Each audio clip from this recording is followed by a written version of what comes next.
यहाँ पर आज की तारीख में मेरा छोटा भाई एसपी सिटी लगे हुए हैं। 4 मिसरे पढ़ता हूँ, भाई यहाँ इस वक्त है नहीं, अपनी ड्यूटी पर है, लेकिन मैं आपके बीच पढ़ना चाहता हूँ कि जब कोई आईपीएस अधिकारी ही किसी राजनेता के जूते साफ करे, पकड़ाए, पहनाए, आत्मा रोती है कवि की। मैंने 4 मिसरे लिखे हैं। कड़वी बात पर भी अच्छी तालियों से कैसे नवाजते हैं आप अच्छी तरह जानते हैं, सुनिएगा। सच्ची घटना है यूपी की, आप सब लोगों ने देखा है, नहीं जानते हैं, सुनिएगा। भाई भट्टी की आप उस पर सुनिएगा कवि कैसे बोलता है कि अगर वर्दी जो अपनी शौर्य अनुभूति समझ लेगी, वाह वाह वाह वाह वाह, कमजोर तालियां मत रखना। अगर वर्दी जो अपनी शौर्य अनुभूति समझ लेगी तो फिर ये राजनीति उसकी मजबूती समझ लेगी। मुझे सर्वाधिक महत्व मिले इस बार वाले। अगर वर्दी जो अपनी शौर्य अनुभूति समझ लेगी तो फिर ये राजनीति उसकी मजबूती ही समझ लेगी। अगर खाकी यूं ही झुकती रही खादी के चरणों में, वाह वाह वाह वाह, क्या कहने दिनेश। अगर खाकी यूं ही झुकती रही खादी के चरणों में तो फिर खादी उसे भी पैर की जूती समझ लेगी। खादी इसे ही पैर की जूती समझ लेगी। मैं 2 मुक्तक और पढ़ देता हूं क्योंकि समय की सीमाएं हैं, सुनिएगा। मन से सुन रहे हैं तो 2 मुक्तक पढ़ देता हूं, कहने की जरूरत नहीं किस पर पढ़ता हूं। डॉक्टर साहब ये आपको भेंट करता हूं, ये मुक्तक भी मैंने कभी पढ़े नहीं है, सुनिएगा। बहुत अच्छा विनीत भैया सुनना, लेकिन आप इसमें मेरे कवि को देखना, मैं किस सलीके से मैंने बात की। अर्जुन भाई और सभी गौरी साहब, सर्वेश भैया, ये सभी बड़े कवि हैं। शंभू हमारा प्यारा दोस्त बहुत ही प्रतिभाशाली है, सुनिएगा। कहर में बर्फ के देता हुआ आवाज लौटा था। मैं हाथ जोड़कर निवेदन करता हूं, कविता सुना रहा हूं, सुनना। 4थे मिसरे पर उछलकर ताली बजाने का दिल करे तो गौर से सुनना।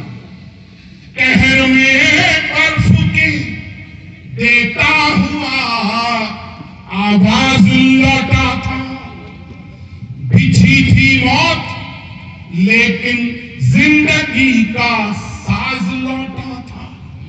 अमर शहीद हनुमंता को समर्पित है मेरे 2 मुक्तक। अपने हाथों से आकाश में तालियां देना, उन्हें लगे जैसे रानी लक्ष्मीबाई को ये ग्वालियर नहीं भूला तो हनुमंता आप भी स्मृतियों में हमेशा रखने वाले हो। बस कहर में बर्फ के देता हुआ आवाज लौटा था, बिछी थी मौत लेकिन जिंदगी का साज लौटा था। मिटा सकता नहीं तूफान कोई हौसला मेरा, यही कहता हुआ इस देश का जाबाज लौटा था। और वो मुक्तक मैंने आज लिखे हैं कैराना पर, मैंने आज पूरे देश को खड़ा किया। मेरे 2 मुक्तक है, इंटरनेट से वाकिफ लोग कल पढ़ना। आज वो नहीं पढ़ रहा, लेकिन सियासी साजिशें इस देश में दीवारें खड़ी कर रही हैं। मैं आज ये कहता हूं, गौरी साहब बैठे हैं मंच पर, आपने बहुत प्यार दिया।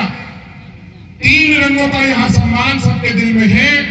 देश की खातिर जिए, अरमान सबके दिल में है।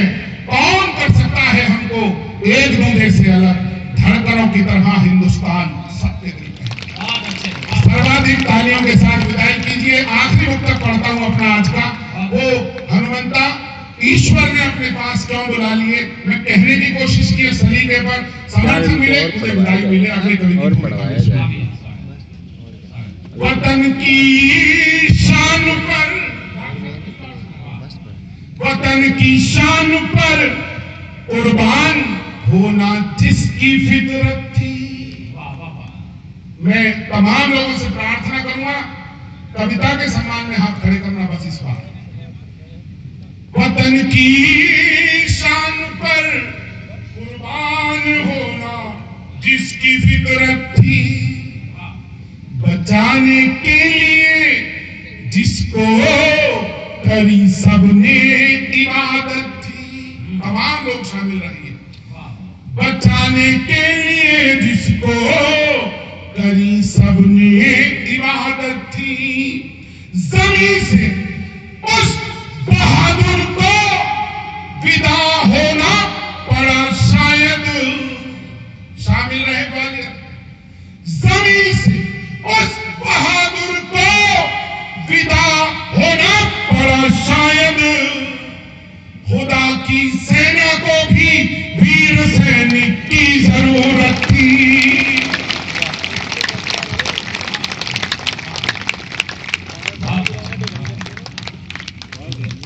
गीत के लिए कहा है उन्होंने रिश्तों वाला गीत, लेकिन अब दोस्त समय नहीं है गीत के लिए, फिर कभी सुना दूंगा।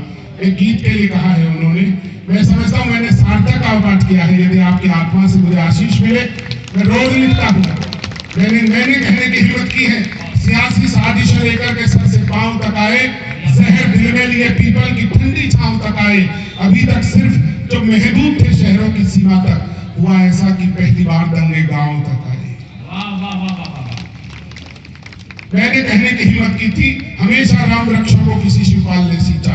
हिंदुस्तान में किसी कवि में इतनी हिम्मत शायद नहीं है। मैंने कहने की कोशिश की, हमेशा राम रक्षा को किसी शिवपाल ने सींचा। मैं आप सबके बीच केवल एक बात कहकर विदा होना चाहता हूं। जिनकी अपनी जबान नहीं होती, बात उनकी यहाँ नहीं होती, और कुछ भी वहां नहीं होता। जिंदगी तू जहां नहीं होती, कौन तेरी तलाश में भटके, जिंदगी तू कहां नहीं होती। दोस्तों, जीवन सार्थक होना चाहिए। कम जिए कोई फर्क नहीं पड़ता, देश के लिए जिए सर्वाधिक। देश मन में रहे, देश हमारे सामने रहे, देश हमारे गहन में रहे, देश हमारे जहन में रहे। यही भावना, यही कर्तव्य, यही इस पूरे मंच का दायित्व, यही आयोजन समिति का आज का पुनीत कर्तव्य। मैं चाहता हूँ हमारी आयोजन समिति में कुछ लोग ऐसे भी हैं जिनका नाम तो उल्लेख नहीं कर पाया।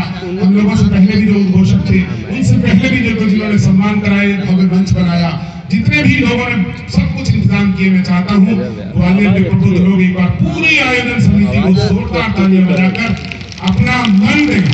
तमाम लोग जहां भी बैठे हैं उन सबको बहुत बहुत प्रणाम करता हूं। और आइए इस माहौल के अंदर फिर एक ठहाकों की बरसात हो। और जरूरी नहीं है कि ओज का कभी ही देशभक्ति की बात करे। लाजवाब कभी धमचक मुल्तानी पिछले दिनों हैदराबाद गए थे कवि सम्मेलन में, विनीत भाई वहां वो मिल गए जिसका नाम नहीं ले रहे थे, गौरी जी, फिर अपने आप ही ले दिया। उससे बोले भैया तू क्या कह रहा था? बोला नहीं। बोला बता ना क्या कह रहा था? बोला भारत मां की जय नहीं बोलूंगा। बोले क्या कह रहा था? बोले भारत मां की जय नहीं बोलूंगा। बोले किसकी नहीं बोलेगा? बोले भारत मां की जय। किसकी नहीं बोलेगा? ऊंचा सुनता हूं मैं। बोले भारत मां की जय। बोले साढ़े 6 बार बुलवा दी और कितनी बार बोला।